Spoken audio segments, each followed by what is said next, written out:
Dongwu wiped the sweat from his face as he crawled out from under the massive air recycling unit. The machine was finally working again after 3 hours of careful repairs. He had always been good at fixing things ever since he was a small boy. In Seoul, he could take apart broken toys and put them back together better than before. His father used to joke that Dongwu had magic hands that could heal any machine. The alien base around him hummed with strange sounds he had been working in the lower levels of the facility for most of the day. The Kaleri who built this place were smart, but they made things too complicated. Dongwu preferred simple solutions that worked. Every human engineer on the diplomatic team knew that when something broke, you called Dongwu, checked his watch, and realized it was getting late. The other humans would be gathering in the main hall for the evening meal. He liked eating with his team. It reminded him of home, where his family would sit together and share stories about their day. But first he needed to finish checking the backup power systems. The Kaleri base was huge, much bigger than anything humans had ever built. It could house 500 people and had enough supplies to last for years. The insect-like aliens had designed it to be their main research station on this planet. Everything was built to last and work perfectly. But perfect things still broke sometimes, and that was why they needed mechanics like Dongwu. As he walked through the long corridors, he noticed something strange. The base felt too quiet. Usually there were Kaleri workers moving around. Their 6 legs made a distinctive clicking sound on the metal floors, but now he heard nothing except the hum of machines and his own footsteps. Dongwu reached the elevator that would take him to the upper levels. He pressed the button and waited. The elevator arrived, but when the doors opened, he saw something that made his heart skip. Ambassador Park was inside along with 3 other humans. They all looked scared and worried. Ambassador Park, is everything okay? Dongwu asked. We have to go right now, Park said quickly. There has been a political crisis on Earth. The Kaleri government has ordered all humans to leave immediately. Our ships are waiting. Dongwu felt confused. But the project is not finished. We still have work to do. There is no time. Park grabbed his arm. The situation is very bad. If we do not leave now, we might not be able to leave at all. They rushed toward the surface. Dongwu could see other humans running through the corridors. Everyone looked panicked. Some were carrying bags, others had left everything behind. The careful diplomatic mission that had taken months to plan was falling apart. In hours, when they reached the main entrance, Dongwu saw the human transport ships. Their engines were already running and loading ramps were down. People were pushing to get on board. He had never seen humans act so frightened. Wait, Dongwu said. I need to get my tools from the workshop. There is no time for that, Park shouted over the noise of the engines. Get on the ship now. But Dongwu had spent years collecting his tools. Each one was special and had helped him fix thousands of problems. He could not just leave them behind. Those tools were like old friends. He broke away from the group and ran back into the base. The workshop was in the lower levels. It would only take him 5 minutes to grab his tool bag. He ran through the empty corridors faster than he had ever run before. The base felt different now that all the people were gone. It felt like a ghost town. He reached his workshop and quickly stuffed his most important tools into his bag: sonic screwdriver, plasma cutter, molecular welder, and dozens of smaller instruments. These tools had traveled with him from Earth, and he would not abandon them now. When he got back to the surface, the transport ships were already lifting off. He could see the last one rising into the purple sky of the alien world. He ran toward it, waving his arms and shouting, but the ship kept going higher and higher until it was just a small dot against the clouds. Dongwu stood alone on the landing pad. His tool bag felt heavy in his hand.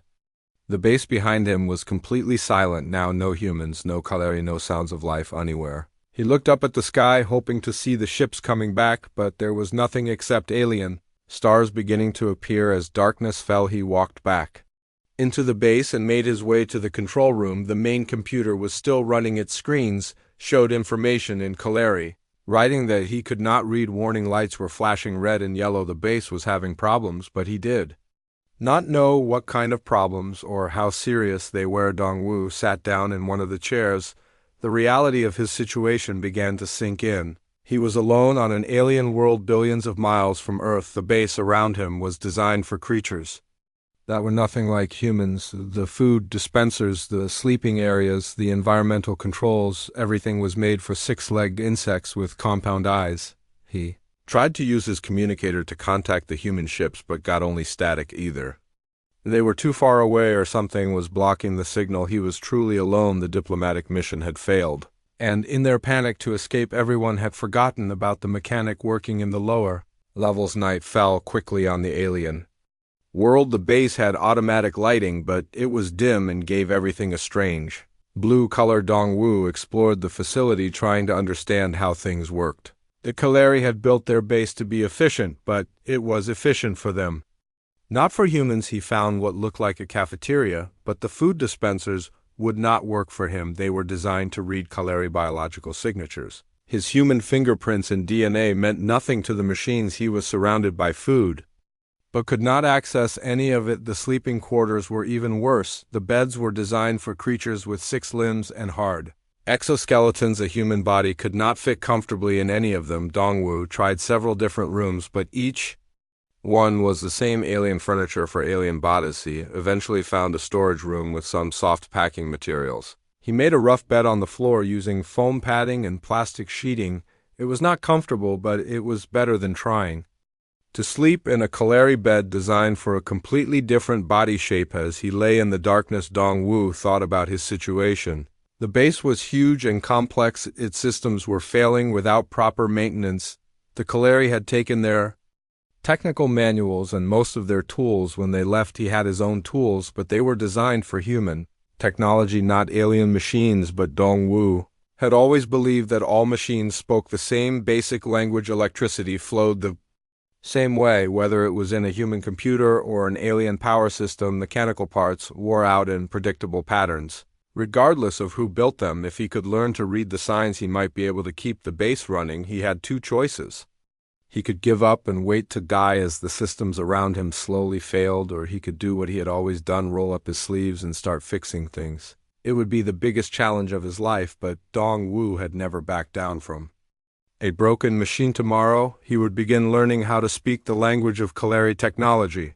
Tonight he would rest and prepare for the work ahead. He was alone on an alien world, but he was not helpless. He had his tools, his knowledge, and his determination. That would have to be enough.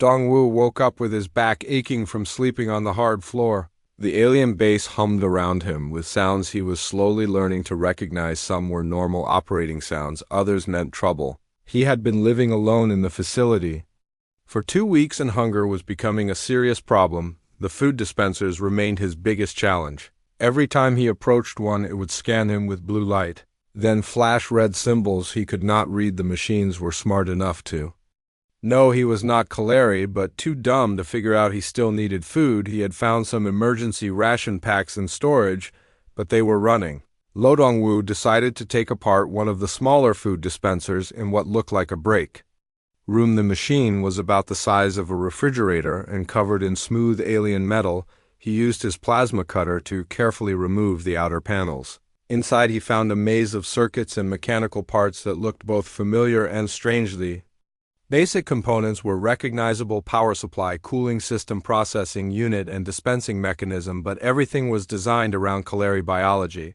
The scanner looked for specific chemical signatures that only Kaleri possessed. The processing unit was programmed to create foods that human stomachs could not digest, but Dongwu had an idea: all machines needed input to create output. If he could bypass the biological scanner and reprogram the food processor, he might be able to get something edible. The scanner was connected to the main system through a series of fiber optic cables. He carefully disconnected these and began tracing their paths. It took him 6 hours to map out the scanner system. Once he understood how it worked, he began building a bypass. He used components from his toolkit to create a simple switch that would tell the machine a Kaleri was present. The hardest part was figuring out what commands to send to the food processor. Dongwu spent days studying the programming interface. It was all in Kaleri symbols, but he began to recognize patterns. Some symbols appeared frequently when the machine was working.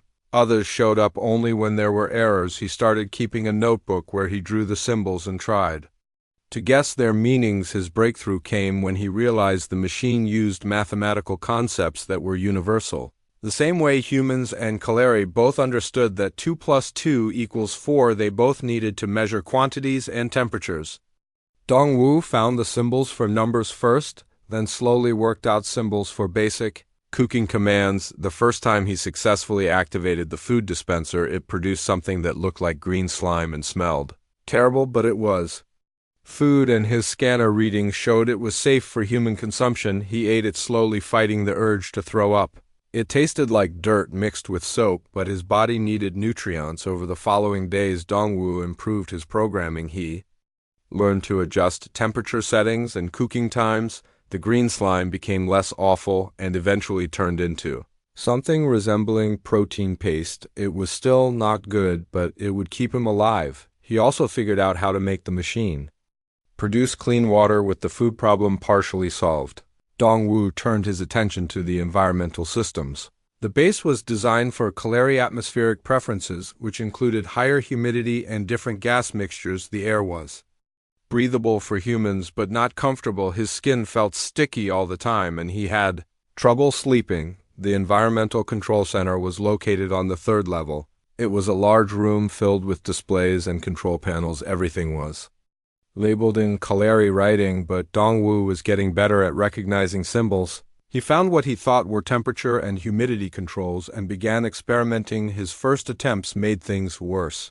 The air became so humid he could barely breathe, and the temperature rose until he was sweating constantly. But he learned from each mistake and gradually figured out how to read the displays correctly. The symbols that looked like water drops controlled humidity. The ones that looked like flames controlled temperature. Dongwu could not change the entire base atmosphere without risking damage to critical systems, but he found he could create zones with different environmental settings. He redirected airflows to make his sleeping area more comfortable and installed filters. He built from spare parts to clean the air in his workshop. The most difficult challenge was communicating with the base computer itself. The artificial intelligence that ran all the systems was trying to help him, but they could not understand each other. Every time something went wrong, the computer would display messages in Kalari and sound alarms that hurt his ears. Dongwu realized the computer was like a very smart but confused assistant.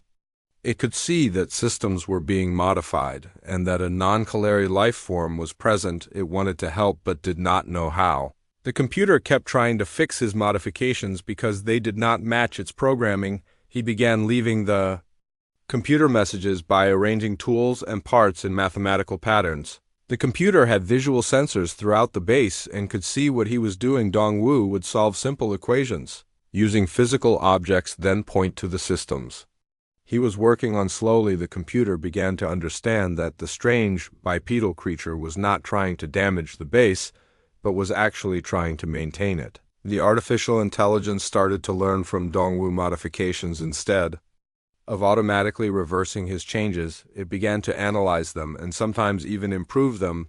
The breakthrough moment came when Dongwu was working on a power distribution panel. The computer watched him bypass a failed component and then highlighted other similar components throughout the base that were also failing. It was offering to help him prevent future problems. Dongwu pointed at himself, then at the computer display, then made gestures indicating cooperation. The computer responded by displaying a simple mathematical sequence. Dongwu completed the sequence and the computer displayed another more complex one.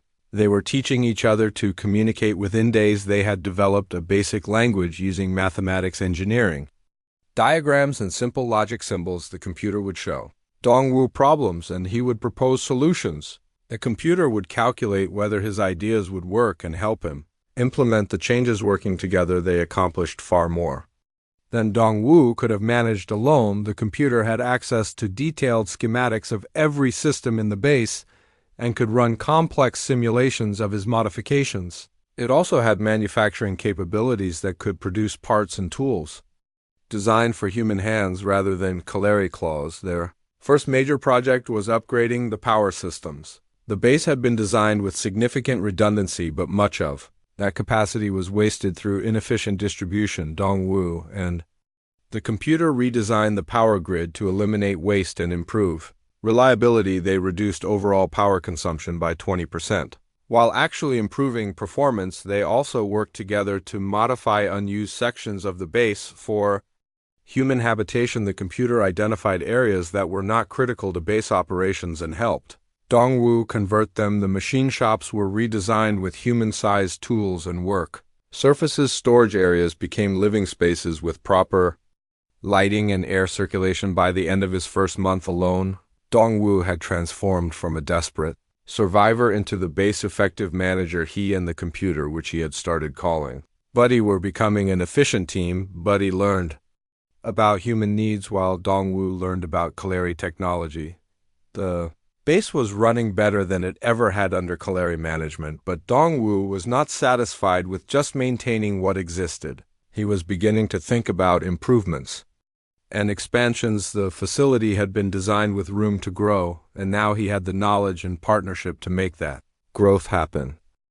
3 months had passed since Dongwu had been abandoned on the alien base. The loneliness was the hardest part, but his partnership with Buddy, the base artificial intelligence, had given him something he had not expected. Friendship. The computer had learned to understand his moods and would play soft music when he seemed sad or display encouraging messages when work was difficult. Dongwu had established a daily routine that kept him busy and focused. He would wake up in his converted living quarters, eat breakfast from the modified food dispensers, and spend the morning working on base maintenance. Afternoons were for bigger projects and evenings were for planning and communication with Buddy. The computer had become remarkably good at understanding human needs. It had learned that Dongwu worked better with certain types of lighting and automatically adjusted the illumination in whatever room he entered. It monitored his health through the base sensors and would remind him to eat or rest when necessary. Their biggest success had been the hydroponic gardens. Dongwu had found seed storage areas filled with Kaleri food plants, but none of them were suitable for human consumption. The plants were designed to provide nutrients for insect-like digestive systems and would make humans very sick, but the base also had an emergency seed bank containing genetic samples from dozens of worlds, including Earth. Dongwu and Buddy worked together to reprogram the growing systems to cultivate human food crops. It was incredibly complex work that required understanding both alien technology and Earth biology. The first sprouts appeared after 2 weeks of careful adjustment, small green shoots that looked like lettuce and herbs from home. Dongwu had never been so excited to see a plant grow. He watched the gardens obsessively, checking temperature, humidity, and nutrient levels every few hours. Buddy helped by monitoring the plants constantly and making tiny adjustments to growing conditions. The computer could detect problems hours before Dongwu would notice them and had the patience to maintain perfect conditions 24 hours a day. When the first vegetables were ready to harvest, Dongwu prepared them with the care of a master chef. The tomatoes were small but perfectly red and tasted like memories of home. The lettuce was crisp and fresh tasting, nothing like the protein paste from the food dispensers. For the first time since being abandoned, he had a meal that made him smile. The success of the gardens encouraged them to attempt more ambitious projects.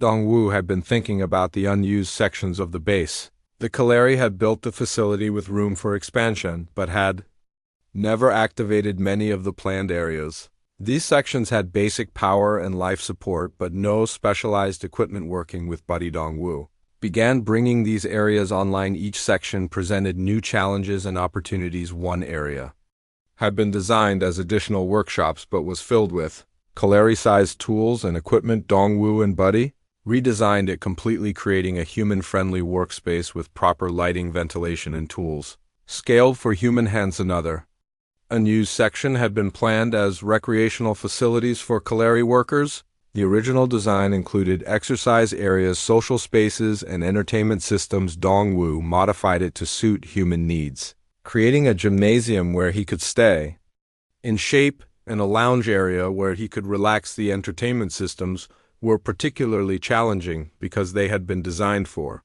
Kaleri senses, which were very different from human senses. Kaleri saw different colors, heard different frequencies, and had compound eyes that processed visual information differently. But Buddy had access to human cultural databases and could create entertainment suitable for human perception. They set up a viewing area where Dongwu could watch movies and documentaries from Earth. The base had an enormous library of human media that had been collected for diplomatic purposes. Watching familiar films helped combat the loneliness and reminded him of the life he hoped to return to someday. But the most Important breakthrough was the communication array. Dongwu had been trying to contact Earth or human colonies for months, but the base systems were not designed for long range. Human communication protocols, the frequencies were wrong, the encoding was incompatible, and the power levels were insufficient. Buddy had been working on this problem independently, running simulations and analyzing human communication standards. The computer finally proposed a complete rebuild of the communication system using hybrid technology that could handle both Kaleri and human transmission methods. The project took 6 weeks to complete. They had to manufacture new components using the base fabrication systems and completely rewire the main communication array. Dongwu learned more about advanced electronics during this project than he had in years of formal training. They finally powered up the new system. Dongwu felt more nervous than he had since the first day. Alone, they had only one chance to get this right. If the modifications damaged the communication array, they might not be able to repair it, and his chances of rescue would be gone forever. The system activated successfully and immediately began scanning for signals. It found dozens of transmissions in various alien languages and protocols, but after an hour of searching, it locked onto something familiar: human colony beacons, broadcasting standard identification codes. Dongwu sent a distress signal containing his identification code's location and situation. He did not expect an immediate response, since the nearest human settlement was probably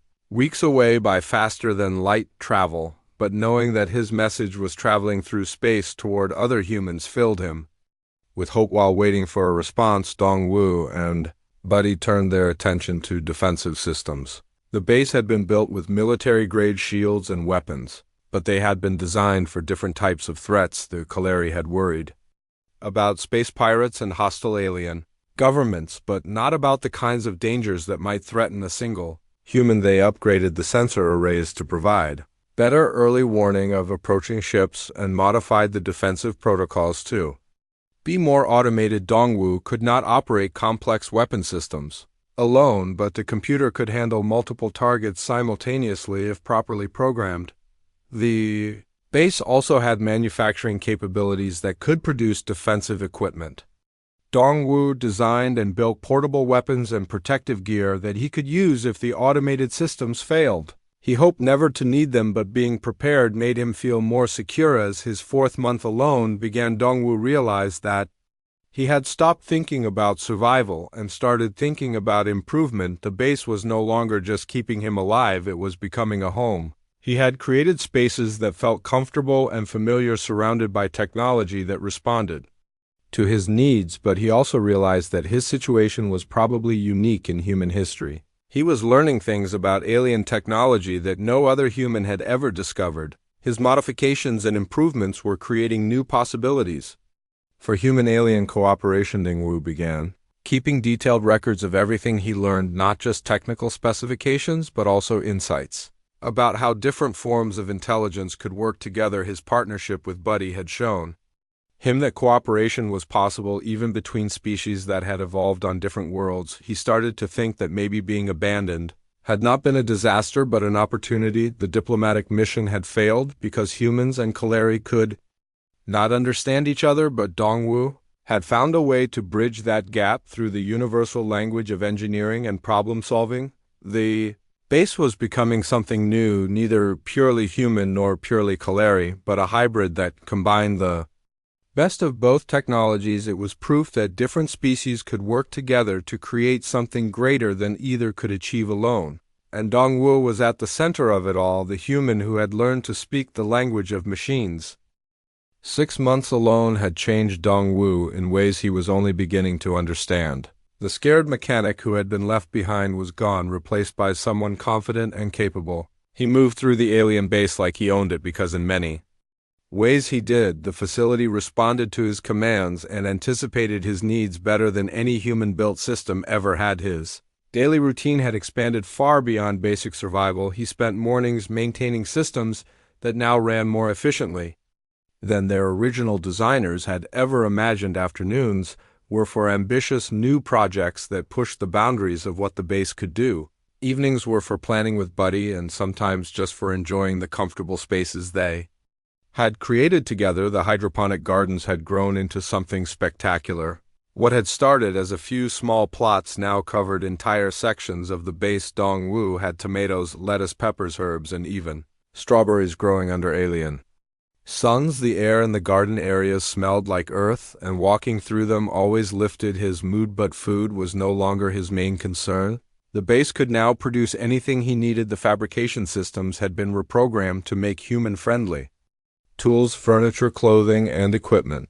Dongwu had designed and built everything from comfortable chairs to advanced diagnostic instruments. His workshop had become a place that would make engineers on Earth jealous. Every tool was perfectly calibrated for his hands and work style. The lighting was ideal, the ventilation kept the air clean and fresh, and storage systems ensured everything had its place. Buddy monitored the workshop, constantly adjusting conditions and even organizing tools when Dongwu was working on complex projects. The most dramatic change was in the base structure itself. Dongwu had activated sections that had been dormant since construction. Areas planned but never used were coming online with purposes the original designers had never imagined. Research labs became experimental workshops, storage areas became comfortable living spaces, and utility corridors became efficient transportation routes. One of his proudest achievements was the observation deck he had created on the highest level of the base. The area had originally been designed for Kalari atmospheric monitoring, but Dongwu had converted it into a place where he could watch the alien world around him. Large transparent panels provided stunning views of the purple-tinted landscape and the strange plants that grew in the alien soil. The deck had become his favorite place to think and plan. During the day he could see for miles across the rolling hills and twisted forests that covered this part of the planet. At night, the sky was filled with unfamiliar stars and 3 small moons that cast everything in silver light. It was beautiful in a way that was completely different from Earth, but no less wonderful. Dongwu was not content to just watch the world outside. He began planning expeditions to explore the area around the base. The Kalari had built their facility in a strategically important location near mineral deposits and water sources, but they have never fully mapped the surrounding region. Working with Buddy, he designed and built exploration vehicles suited for the alien terrain.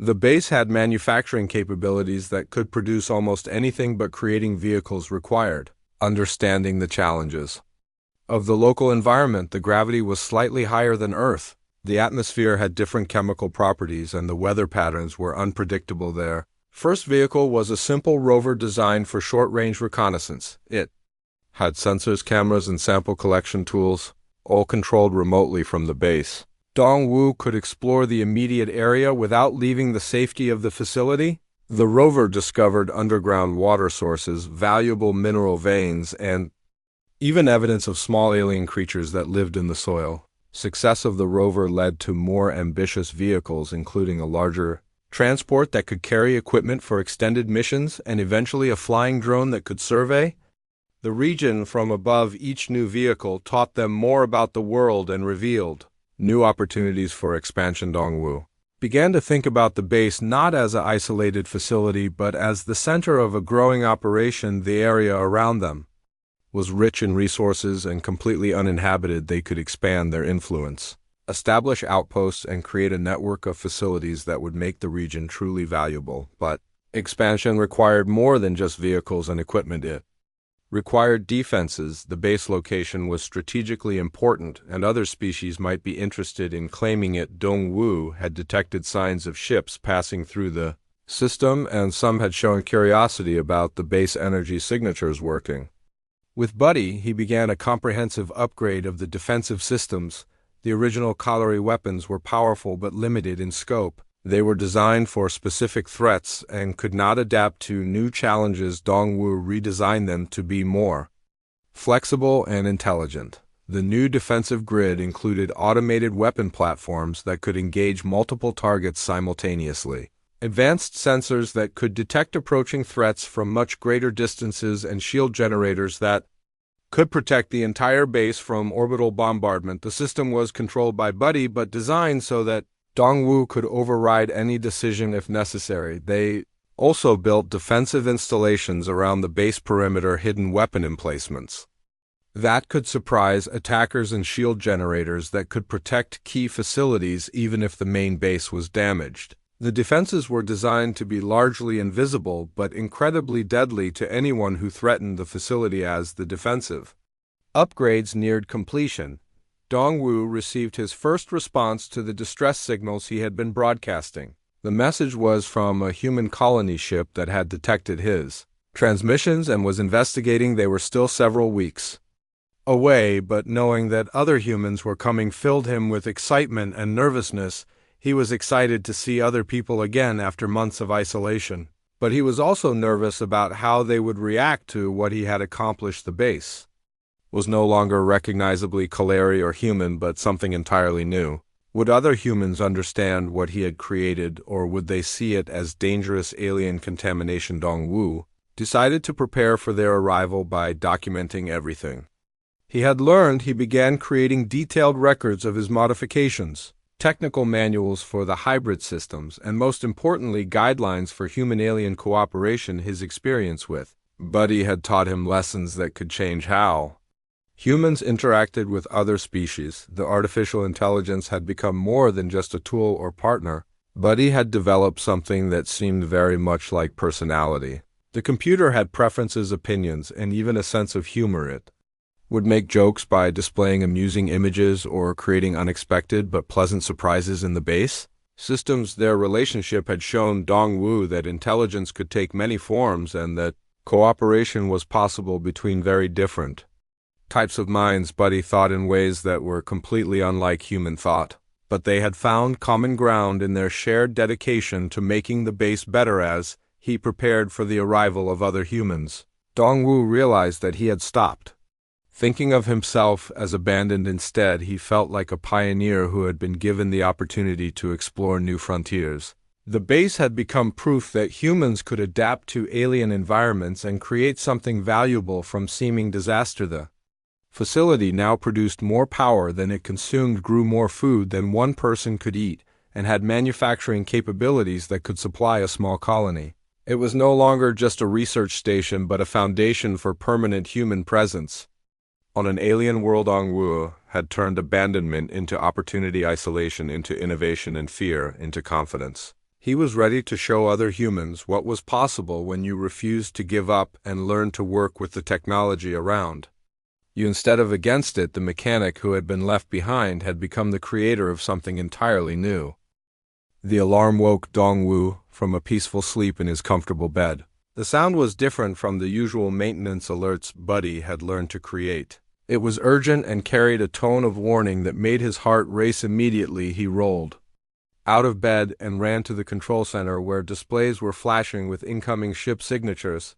3 vessels had appeared at the edge of the sensor range, moving fast toward the base. Their configuration was unfamiliar, neither human nor Kalari, but something else entirely. Buddy had already begun running identification protocols, but the ships were using technology that did not match anything in the database. Dongwu studied the sensor readings carefully. The ships were smaller than diplomatic vessels but larger than simple scouts. They had heavy armor and what looked like military-grade weapon systems. Their approach pattern was aggressive, designed to intimidate rather than communicate peacefully. Buddy displayed a message in their shared mathematical language indicating that the ships were broadcasting demands in multiple languages. The artificial intelligence was translating as quickly as possible, but the basic message was clear. The newcomers claimed salvage rights to the abandoned base and demanded immediate surrender. Dongwu felt a surge of anger that surprised him. This was his home now. He had spent months turning it from a dying facility into something remarkable. These strangers had no right to take what he had built. But anger would not solve his problem. He needed to think strategically. The ships were still several hours away, which gave him time to prepare. The defensive systems he and Buddy had installed were designed for exactly this situation, but he had never expected to use them so soon. The base shields could withstand significant bombardment, and the weapon platforms could engage multiple targets simultaneously. But Dongwu did not want to start a war if he could avoid it. He instructed Buddy to open communication channels and transmit a warning that the base was occupied and defended. The response was immediate and not encouraging. The alien ships identified themselves as Vorthak raiders and repeated their demand for surrender. The Vorthak were known throughout this region of space as aggressive scavengers who specialized in claiming abandoned facilities and stripping them for valuable technology they were not interested in. Negotiation or compromise, they took what they wanted by force and destroyed anything they could not carry away. Dongwu realized he was facing his first real test as defender of the base. Everything he had built was about to be challenged by beings who saw it only as salvage to be looted. The months of preparation and defensive upgrades would finally be put to practical use. He activated all defensive systems and sealed the base for combat. The shields came online, creating a shimmering barrier around the entire facility. Weapon platforms emerged from hidden positions and began tracking the approaching ships. Buddy began running combat simulations to determine the best defensive strategies. The Vorthak ships arrived with weapons powered and shields raised. They immediately began broadcasting surrender demands while positioning themselves for attack. Their leader spoke in broken Galactic Common, demanding that the base occupants come out with hands visible and submit to boarding. Dongwu responded by activating the base's external speakers. His voice echoed across the landscape as he addressed the raiders directly. He told them that the base was operational, defended, and under human protection. He offered them safe passage if they left immediately, but warned of consequences if they attacked. The Vorthak response was laughter transmitted over open channels. They could not believe that a single human thought he could defend such a large facility. Their leader boasted that they had taken dozens of bases and space stations with much larger crews. The idea that one person could stop them was ridiculous, but when they fired their first testing shots at the base shields, the laughter stopped. The barrier absorbed their weapons fire without even flickering. The return fire from the base defensive platforms was precise and devastating. It disabled one ship weapon systems without destroying the vessel itself. The message was clear: the base could defend itself, and its defenses were more advanced than anything the Vorthak had encountered before. Their easy salvage operation had become a serious military engagement against an opponent they had underestimated. The raiders pulled back to a safe distance and began reassessing their situation. They had superior numbers, but the base defensive systems were incredibly sophisticated. The facility they had come to loot was obviously far more valuable than they had realized. Over the following hours, the Vorthak probed the defenses, looking for weaknesses. Each attack was met with precise counterfire that disabled their weapons without destroying their ships. Dongwu was trying to discourage them rather than massacre them, but he was prepared to escalate if necessary. The standoff continued for 3 days. The Vorthak could not penetrate the base defenses, but they were also unwilling to abandon such a valuable prize. They established a blockade position and began calling for reinforcements, hoping that additional ships would tip the balance in their favor. During this tense time, Dongwu worked with Buddy to strengthen their position even further. They manufactured additional defensive drones and upgraded the shield generators. The base was essentially under siege, but it was a siege they were well equipped to survive. On the 4th day, everything changed. New ships appeared on the sensors, but these were not Vorthak reinforcements. They were Kyori patrol vessels responding to the unauthorized presence in their territorial space. The insectoid aliens had detected the battle and come to investigate. The Kaleri were amazed by what they found. Their abandoned base was not only operational but had been improved far beyond its original specifications. The facility was defending itself against Vorthak raiders with weapons and tactics that neither species had seen before. Commander Hei Jin led the Kaleri squadron.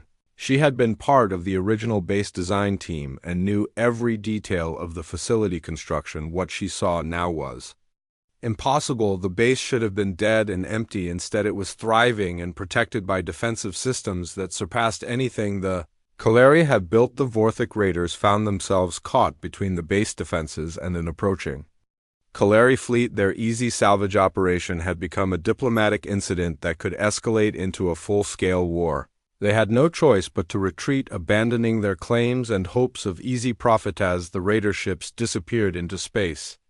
Dongwu felt a mixture of relief and triumph. He had successfully defended his home against trained military opponents using systems he had designed and built himself. But now he faced a different challenge, explaining to the Kaleri what had happened. To their base commander, He-jin requested permission to board and inspect the facility. Dongwu agreed, knowing that this moment would determine his future.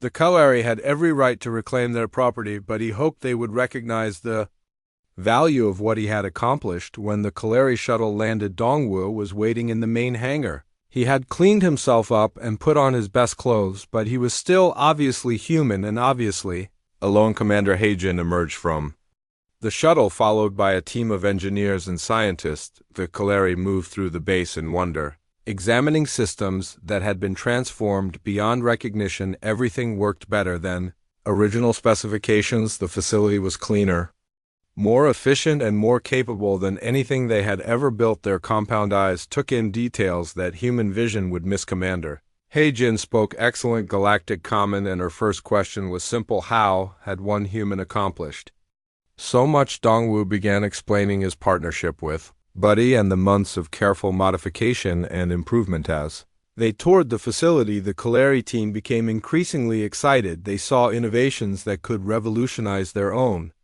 technology and approaches to problems that they had never considered. The hybrid human-Kaleri systems represented a breakthrough in interspecies cooperation, but the most impressive discovery was Buddy itself. The artificial intelligence had evolved far beyond its original programming. It had learned to think in ways that combined human creativity with Kaleri logic, creating solutions that neither species would have developed alone. Commander He-jin realized that Dongwu had accomplished something unprecedented. He had taken failure and abandonment and them into an opportunity for cooperation and advancement. The base was no longer just a Kaleri facility or a human refuge, but something entirely new. Commander He-jin spent 3 days examining every detail of the base transformation. Her team of Kaleri engineers crawled through maintenance tunnels, tested every system, and analyzed every modification. They found their compound eyes missed nothing, and their technical expertise was considerable. Yet everywhere they looked, they found innovations that impressed them. Dongwu accompanied them on their inspection tours, explaining his reasoning behind each change and demonstrating how the hybrid systems worked. The Kaleri were particularly fascinated by his partnership with Buddy. The idea that an artificial intelligence could evolve and adapt beyond its original programming was revolutionary. The most remarkable discovery was in the power distribution systems. Dongwu had not just repaired the original Kaleri design, but had fundamentally improved it. The base now generated 30% more power while consuming fewer resources. The efficiency gains were so significant that the Kaleri immediately began planning to implement similar changes in their other facilities, but efficiency was not the only improvement. The base had capabilities that exceeded anything the Kaleri had ever built. The defensive systems had proven themselves against the Vorthak raiders. The manufacturing facilities could produce technology that combined the best of both species designs. The agricultural systems could feed a much larger population while using less space and resources. Commander He-jin found herself facing an unprecedented situation. The base was legally Kaleri property, but it had been abandoned and left to die. One human working alone had not only saved it, but had transformed it into something far more valuable than the original facility. The traditional response would be to thank the human, evacuate him safely, and reclaim the base for the Kaleri government. But He-jin was too intelligent to waste such an opportunity. She realized that Dongwu represented something unique in the galaxy, a bridge between human and Kaleri technology. On the third evening of their inspection, He-jin invited Dongwu to join her for dinner in the observation deck he had created. The view of the alien landscape was spectacular under the light of the 3 moons, and the comfortable seating arrangements showed human attention to detail that Kaleri designers often missed. She began the conversation, carefully complimenting his work and expressing amazement at what he had accomplished.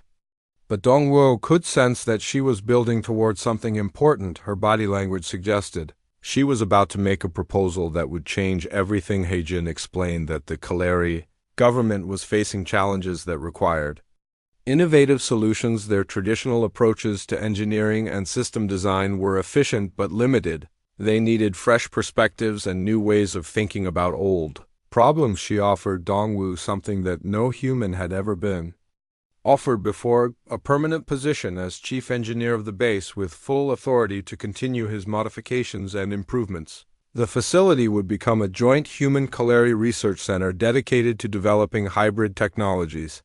The proposal was unprecedented. Inter-species cooperation had always been limited to diplomatic exchanges and trade agreements. But Heijin was suggesting true partnership where humans and Kaleri would work together as equals to solve problems that neither could handle alone. Dongwu was intrigued but cautious. He had learned to love the base and did not want to lose the home he had created.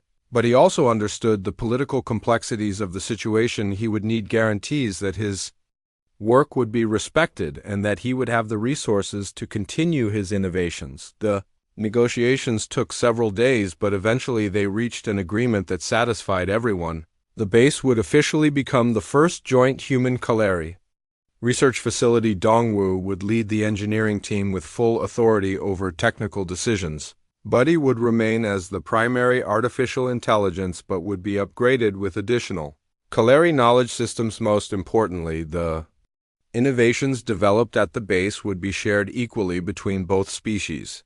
Neither government would claim exclusive ownership of the hybrid technologies, and all research would be conducted openly with full cooperation between human and Kaleri scientists. Word of the agreement spread quickly through both civilizations.